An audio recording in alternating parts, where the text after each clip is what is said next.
কিমান টকা দিব লাগিব এখন? আপোনাৰ 40 মান দিলে আহি যাব। 40 মান দিলে ওলাই যাব ন? 40 মান দিলে আপোনাৰ এখন লৈ যাব পাৰিব ন? হয়। আৰু কাষ্টমাৰ আহিলে কিবা এটা নেগেচিবল হ'বই? হ'ব ন? এখন 25,000 টকা। হয় হয় 25,000 25,000 লৈ যাব পাৰিব। অনলি 25 দিলে লৈ যাব পাৰিব ন? হয় 9,000 টকা দিলে। 9,000 মাত্ৰ 9,000 টকাত আপোনালোকে লৈ যাব পাৰিব এখন চাই লওক। টিভিএছ কি আছিলে ভেক্টৰ? 20,000 টকা। মাত্ৰ 20,000 মুঠে 20,000 অনলি 20,000 টকা দিলে এখন লৈ যাব পাৰিব ন? এখন আপোনাৰ 35 ইঞ্চৰ ফ্ৰী পাব, ট্ৰেন্সফাৰ ফ্ৰী পাব, লগতে পেট্ৰল পাব 5 লিটাৰ। পালচাৰ 180 ন? পালচাৰ 180 35তে দি দিব ন? 35 দি দিব। এখন 25,000 টকা দিলে হয় ইঞ্চৰ ট্ৰেন্সফাৰ তেল 5 লিটাৰ গোটেইখিনি আমি দিম। এখন আপোনাৰ টিভিএছ এক্সেল হয়, এক্সেল অ 2016 মডেল। এখন 30,000 টকা দিলে এক্সেল ইঞ্চৰ ট্ৰেন্সফাৰ তেল 5 লিটাৰ এনে গোটেইখিনি। প্ৰাইচটো কিমান বুলি ক'লে? 22,000 টকা। 22,000 টকা আপুনি গোটেইখিনি বস্তু পাই যাব। ইঞ্চৰ পাই যাব, ট্ৰেন্সফাৰ পাই যাব, তেল 5 লিটাৰ পাই যাব। হয় হেল্ল' নমস্কাৰ, ৱেলকাম টু মাই চেনেললৈ স্বাগতম জনাইছোঁ বন্ধুসকল। আজি আহিছোঁ মৰিগাঁও কিছু আপোনালোকক ছেকেণ্ড হেণ্ড বাইকৰ আপডেট লৈ আহিছোঁ। আৰু কি বাইক ইয়াত আপডেট আহিছে সম্পূৰ্ণ বাইক আপোনালোকে চাব পাৰিব। আৰু অতি কম প্ৰাইজত যদি আপোনালোকে বাইক ক্ৰয় কৰিব বিচাৰিছে আহিব এইখন ডিলাৰলৈ। আৰু মৰিগাঁও হাই ছেকেণ্ডেৰী ফ্ৰণ্টতে আছে এখন ডিলাৰ। অনাৰৰ লগত কিছু কথা পাতিম। অনাৰ আছে আমাৰ ইয়াতে। নমস্কাৰ। হয় পূজাৰ কি অফাৰ ৰাখিছে আপোনালোকে? পূজাৰ অফাৰ মানে আপোনালোকৰ ইঞ্চুৰটো ফ্ৰী পাব, ট্ৰেন্সফাৰ ফ্ৰী পাব। হয় আৰু লগতে আমি তেল 5 লিটাৰ কৰি দি আছোঁ। পেট্ৰল 5 লিটাৰ মানে অফাৰ দিব আৰু ন? এই তিনিটা বস্তু ট্ৰেন্সফাৰটো থাকিব অলৰেডি? থাকিব, ইঞ্চুৰেঞ্চ থাকিব, সম্পূৰ্ণ কৰি দিব চব ফ্ৰী থাকিব এইবিলাক। হয় ৰিফাইনেন্সৰ ব্যৱস্থাটো আছে আছে ন? এক্সচেঞ্জ হৈ যাব? এক্সচেঞ্জো হ'ব। যিকোনো বাইক লৈ আহিলে হ'ল আমি ৰাখি দিম। হয় আৰু আমি এখনৰ পৰা আৰম্ভ কৰোঁ ন দাদা? হয় এখন ক'বচোন কিমান চনৰ আছিলে? এখন 2016 চনৰ হয়। হয় গাড়ী চেল্ফ টেপ একদম গুড কণ্ডিশ্যন হৈ আছে, টায়াৰ চায়াৰ ক্লিয়াৰ আছে। হয় এখন আপোনাৰ 35 ইঞ্চৰ ফ্ৰী পাব, ট্ৰেন্সফাৰ ফ্ৰী পাব, লগতে পেট্ৰল পাব 5 লিটাৰ। পালচাৰ 180 ন? পালচাৰ 180 35তে দি দিব ন? 35 দি দিম। আৰু কাষ্টমাৰ আহিলে কিবা এটা নেগেচিবল হ'ব? হ'ব কিবা এটা হ'ব ন? হ'ব নিশ্চয় হ'ব। ৰানিং কিমান হৈছে এখনৰ? ৰানিং আপোনাৰ 40,000 চলিছে। মাত্ৰ 40,000 ৰানিং ন? গাড়ীটো কোনো কাম কাজ নাই? একো কাম ইঞ্জিন চিল হ'বনে? চিল চিল ন? আৰু আপোনালোকে যদি ভিডিঅ' চাই আহে কিবা এটা ডিছকাউণ্ট কৰি দিব। আৰু এখন ক'ব এখন কৈছোঁ 2012 চনৰ টায়াৰ চায়াৰ চব গুড কণ্ডিশ্যন হৈ আছে, টায়াৰ গুড কণ্ডিশ্যন হৈ আছে। ইঞ্চুৰ ট্ৰেন্সফাৰ চব কৰি দিম, তেল 5 লিটাৰ দিম 20,000 টকা। মাত্ৰ 20,000 মুঠে 20,000 অনলি 20,000 টকা দিলে এখন লৈ যাব পাৰিব ন? খুবেই ধুনীয়া হৈ আছে গাড়ীখন চাওক আপোনালোকে। মাত্ৰ 20,000 টকাত লৈ যাব পাৰিব। আৰু ইঞ্চুৰেঞ্চ সম্পূৰ্ণ আপোনালোকে ট্ৰেন্সফাৰ সম্পূৰ্ণ কৰি দিব ন? হয় আৰু লগতে 5 লিটাৰ পেট্ৰল দি দিব। আৰু এইখন কিবা এটা নেগেচিবল হ'বনে? হ'ব হৈ যাব। ৰানিং কিমান হৈছে এখনৰ? এখন প্ৰায় 65 মান চলিছে। 65 মান চলিছে ন? গাড়ী গুড কণ্ডিশ্যন নে? গাড়ী গুড কণ্ডিশ্যন। হয় নেক্সট এইখন ক'ব, গ্লেমাৰখন ক'ব। 2017 মডেলৰ গ্লেমাৰ হয়। এখন আপোনাৰ 50,000 ৰাখিছে। 50,000 ন? 50,000 ইঞ্চুৰ হ'ব, ট্ৰেন্সফাৰ হ'ব, হয় তেল 5 লিটাৰ পাই যাব। আৰু ৰানিং কিমান হৈছে এখন? ৰানিং এখন 32 চলিছে। 32 কিমান চনৰ আছিলে? 2017 গাড়ী টিপটপ নে? একদম গুড কণ্ডিশ্যন। হয় গাড়ী চিল ইঞ্জিন হৈ আছে। হয় খালি তেল ভৰাব লাগে, গাড়ী চলাব লাগে। আৰু কাষ্টমাৰ আহিলে কিবা এটা নেগেচিবল হ'ব? হৈ যাব ন? হয় নেক্সট এইখন ক'ব। এখন স্পৰ্ট আছে। এখন আপোনাৰ 22,000 টকা দিলে ইঞ্চুৰ ট্ৰেন্সফাৰ তেল 5 লিটাৰ গোটেইখিনি আমি দি দিম। 22,000 টকাত ন? মুঠে 22,000 টকা। অনলি 22,000 টকাত এখন লৈ যাব পাৰিব ন?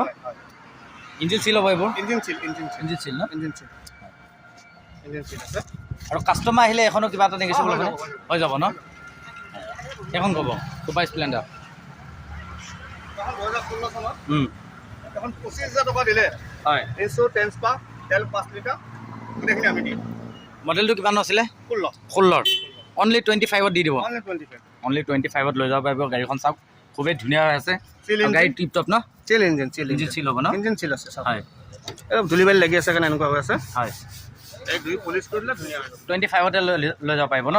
হয় এখন আপোনাৰ টিভিএছ এক্সেল হয়। Excel 2016 model. এখন 30,000 টকা দিলে এক্সেল ট্ৰেন্সফাৰ তেল 5 লিটাৰ এনে গোটেইখিনি দি আছোঁ আৰু 30,000 টকা মাত্ৰ 30,000 ন? আছে। হয় গাড়ী গুড কণ্ডিশ্যন।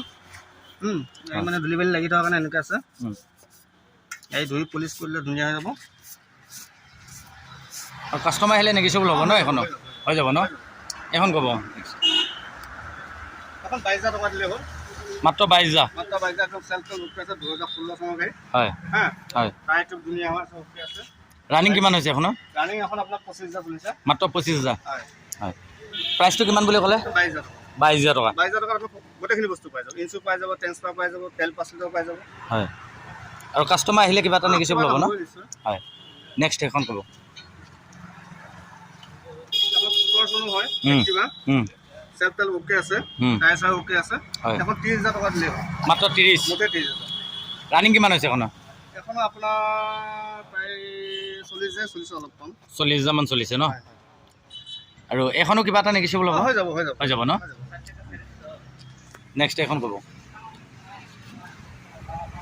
2016 চনৰ হয় মেচটো এখন আগৰ মডেলটো এতিয়া মডেলটো এখন আগৰ মডেলটো ভাল আছে গাড়ী বহুত ভাল 25,000 টকা দিলে হ'ল মাত্ৰ 25,000 ন 25,000ত লৈ যাব পাৰিব এখন ন গাড়ী গুড কণ্ডিশ্যন নে ৰানিং কিমান হৈছে এখন 25,000 চলিছে ন আৰু কাষ্টমাৰ আহিলে এখনো কিবা এটা কম বেছ হ'ব ন কম বেছ হৈ যাব ন এখন ক'ব এখন 2019 চনৰ গাড়ী হ্যাঁ তো চলিছে আপোনাৰ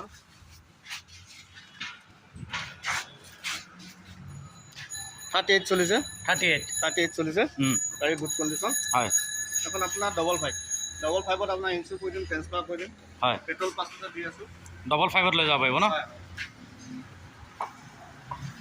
গাড়ীখন কিমান চনৰ আছিলে এখন 19 ন আৰু কাষ্টমাৰ আহিলে এখন নেগেচিবল হ'ব ন ৰিফাইনেন্স হৈ যাবনে কিমান টকা ডাউন পে'মেণ্ট দিলে ওলাব এখন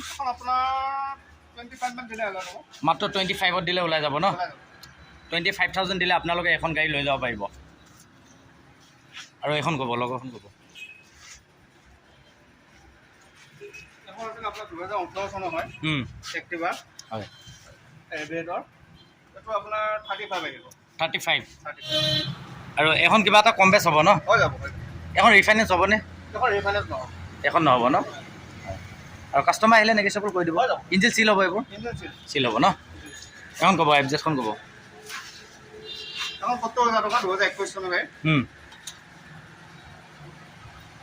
ৰানিং কিমান হৈছে আপোনাৰ 13,300 চলিছে হয় প্ৰাইচটো কিমান বুলি ক'লে এখন 70,000 70,000 গাড়ী অ'কে ন গাড়ী অ'কে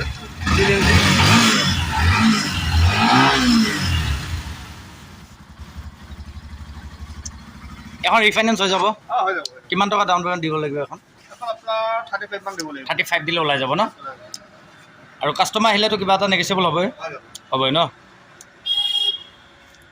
এখন ক'ব পালচাৰ 220 এখন পালচাৰ 220 হয় এখন আপোনাৰ চলিছে 22,000 কিলোমিটাৰ চলিছে হয়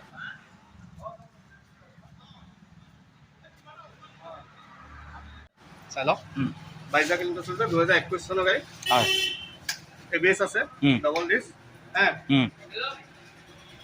এখন আপোনাৰ 75 দিলে হয় 75 গাড়ী টিপ টপ নে গাড়ী টিপটপ ইঞ্জিন চিল হ'ব ইঞ্জিন চিল হয় টায়াৰ ওকে আছে দুটা হয় এখনতো ৰিফাইনেন্স হৈ যাব কিমান টকা দিব লাগিব এখন এখন আপোনাৰ 40 মান দিলে আহি যাব 40 মান দিলে ওলাই যাব ন 40 মান দিলে আপোনাৰ এখন লৈ যাব পাৰিব ন হয় আৰু কাষ্টমাৰ আহিলে কিবা এটা নেগেচিবল হ'বই হ'ব ন নেক্সট এখন ক'ব এখন আপোনাৰ 2019 চনৰ হয় গ্লেমাৰ এইটো চলিছে আপোনাৰ 25,000 কিলোমিটাৰ চলিছে হয় এখন আপোনাৰ 50,000 টকা দিলে 50,000 দিলে ওলাই যাব ন হয় ডিছ আছে হয় গাড়ী একো কাম নাই গাড়ী গুড কণ্ডিশ্যন টায়াৰ দুটা ওকে আছে এখনতো ৰিফাইনেন্স হৈ যাব এখন ৰিফাইনেন্স হ'ব কিমান টকা ডাউন পে'মেণ্ট দিলে ওলাব এখন আপোনাৰ 25 মান দিলে ওলাই 25 মান দিলে ওলাই যাব ন 25,000 টকা ডাউন পে'মেণ্ট দিলে গাড়ীখন লৈ যাব পাৰিব ন নেক্সট এখন ক'ব এখন 2016 চনৰ এখন তোমাৰ 42,000 টকা দিলে 42,000 দিলে ওলাই যাব ন এখন ৰিফাইনেন্স হ'বনে এখন নহ'ব এখন কেছত নিব লাগিব ন ৰানিং কিমান হৈছে এখনৰ 40,000 গাড়ী টিপ টপ নে গাড়ী গুড কণ্ডিশ্যন হয় আৰু কাষ্টমাৰ আহিলে কিবা এটা নেগেচিবল কৰি দিব ন হৈ যাব ন এখন কওক ছুপাৰ স্প্লেণ্ডাৰ এখন 25,000 টকা হয় হয় 25,000 25,000 লৈ যাব পাৰিব অনলি 25 দিলে লৈ যাব পাৰিব ন হয় আৰু এখন ট্ৰেন্সফাৰ ইঞ্চুৰেঞ্চ সম্পূৰ্ণ দিব ন সম্পূৰ্ণ হৈ যাব আৰু কাষ্টমাৰ আহিলে এখন কিবা এটা নেগেচিবল হ'ব হ'ব ন হয় এখন ক'ব নেক্সট এখন আপোনাৰ 2021 চনৰ হয় এখন চলিছে আপোনাৰ 27,000 চলিছে 27,000 প্ৰাইচটো কিমান বুলি ক'লে এখন আমি আপোনাৰ 35 লৈ যাব পাৰিব 21 চনলৈ হয় 35 ৰাখিছোঁ ইনচিউৰ কৰি দিম ট্ৰেন্সফাৰ কৰি দিম হয় তেল 5 লিটাৰ দি আছোঁ লগত হয় 35তে লৈ যাব পাৰিব ন হয় আৰু কাষ্টমাৰ আহিলে কিবা এটা কম বেছ কৰি দিব হৈ যাব ন নেক্সট এখন ক'ব এখনতো দিছোঁৱে আগতেও দিছিলোঁ পাইছে চাগে এখনে গাড়ী ৰখিছে বেছি বুলি হয় হয় হয় এখন গাড়ী ৰখি দিছিলোঁ হয় 9,000 টকা দিলেই 9,000 মাত্ৰ 9,000 টকাত আপোনালোকে লৈ যাব পাৰিব এখন চাই লওক TVS কি আছিলে ভেক্টৰ এই এখনে গাড়ী ৰখিছিলে এখনে আছিলে ন এখনে আছিলে মাত্ৰ 9,000 টকা দিলে লৈ যাব পাৰিব কাষ্টমাৰ ন গাড়ীটো কোনো কাম কাজ নাই একো নাই তেল ভৰাব লাগে চলাব লাগে তেল ভৰাব আৰু চলাব ন বাকী একো কাম নাই বাকী একো